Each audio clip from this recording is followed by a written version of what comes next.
Hello friend, જય Shri Krishna. Geeta's cooking કોર્નરમાં તમારું સ્વાગત છે. તો ચાલો આજે આપણે મેંગોના લાડુ બનાવીશું. આ લાડુ આપણે ઘરની સામગ્રીનો ઉપયોગ કરીને સહેલી રીતથી બનાવીશું. તો ચાલો આ ટેસ્ટી એવા મેંગોના લાડુની રેસીપી શરૂ કરીએ. જો મારી રેસીપી ગમે તો લાઈક, શેર અને સબસ્ક્રાઈબ જરૂરથી કરજો. આજે આપણે મેંગોના લાડુ બનાવશું. તો એના માટે છે ને મેં કેરી સરસ મજાની જે ઓલી કેસર કેરી આવે છે ને ઓરેન્જ, એ જ કેરી સુધારીને રાખી દીધી છે. તો હવે છે ને આ કેરીની સિઝન જવાની તૈયારીમાં છે, ત્યાં આપણે કંઈક એવી સરસ મજાની વેરાયટી બનાવી નાખી. તો આ મેંગોનો લડ્ડુ બનાવવા માટે મેં મેંગો લીધો છે સુધારી, ખાંડ લીધી છે, નારિયેળ લીધું છે એટલે કે ટોપરું લીધું છે, અને મિલ્ક પાવડર, માવાની જગ્યાએ આપણે મિલ્ક પાવડરનો ઉપયોગ કરશું. આ સામાનથી આપણે સરસ મજાના લાડુ બનાવીશું. તો આ કેરીનો છે ને આપણે પલ્પ બનાવવાનો છે, તો મિક્સર જાર લઈ એમાં એડ કરી દઈશું.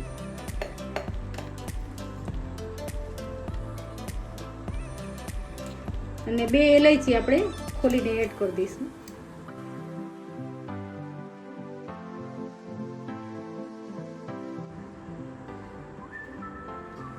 અને ખાંડ પણ આપણે જોડે પીસવામાં જ લઈ લઈશું.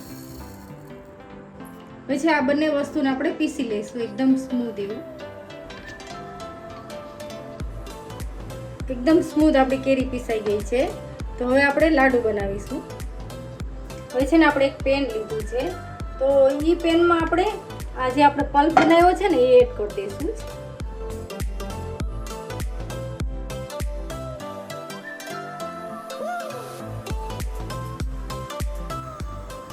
હવે છે ને આપણે ગેસ ચાલુ કરી દઈશું અને ધીમી આંચ ઉપર શેકી લઈશું.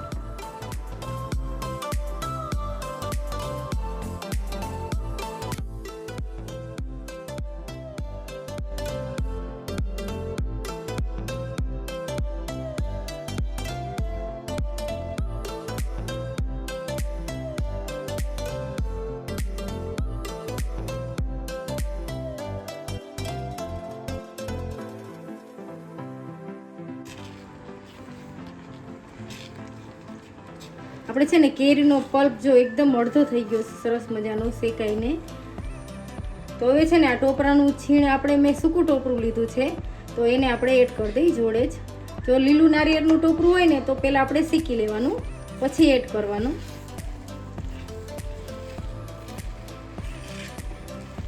અને ગેસની આંચ હંમેશા ધીમી રાખવાની. હવે માવાની જગ્યાએ આપણે મિલ્ક પાવડર લીધો છે, એને પણ આપણે જોડે જ એડ કરી દઈ.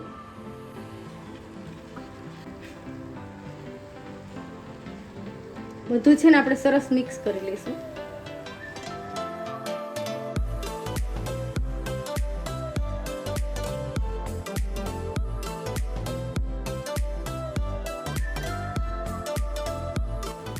આપણે 1 ચમચી છે ને ઘી એડ કરશું.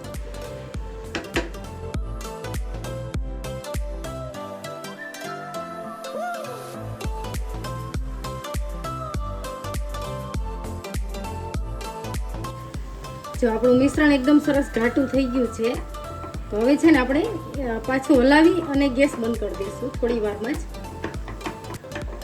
બધું છે ને એકદમ સરસ આ રીતે મિક્સ કરી લઈશું. હવે છે ને આપણે ગેસ બંધ કરી દઈશું અને ઠંડુ કરવા માટે રાખી દઈશું.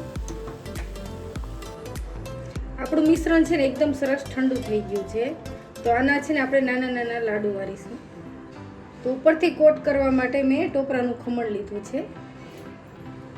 હાથમાં છે ને થોડું ઘી લગાવ્યું છે અને આ રીતે આપણે હાથમાં ફેરવી દઈશું. અને પછી છે ને 1 ચમચી લેશું આપણે, અને ચમચીના માપથી આપણે નાના નાના એક સરખા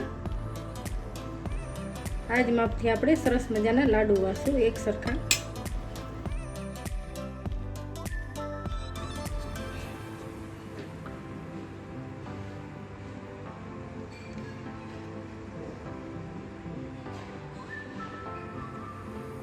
જો આ રીતે આપણે બધા લાડુ વાળી લઈશું.